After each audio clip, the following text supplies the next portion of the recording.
Do you want to know how you can log into your Allsec Payroll account? If yes, then this video is for you. Hello and welcome to How to Log In. It's your host back again with yet another interesting tutorial video. In this video, I'm going to teach you how you can log into your Allsec Payroll account. Now go ahead and open any browser and go to the search bar to search for Allsec Payroll login.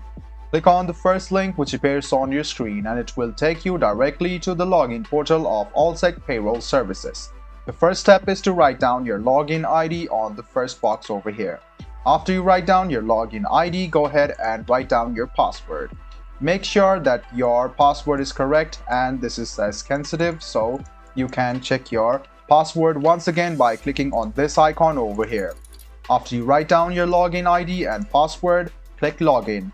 This way you can successfully log into your Allsec Payroll account. In case you have forgotten your password and want to reset it, this is the link for you. If you don't have an account and want to create one, this is the link for you to create your Allsec Payroll account. I hope this video was helpful for you.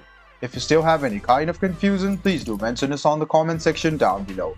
Like the video, subscribe to the channel, and do hit the bell button for more. Hope to see you in the next video as well. Until then, goodbye, take care, and make sure you enjoy.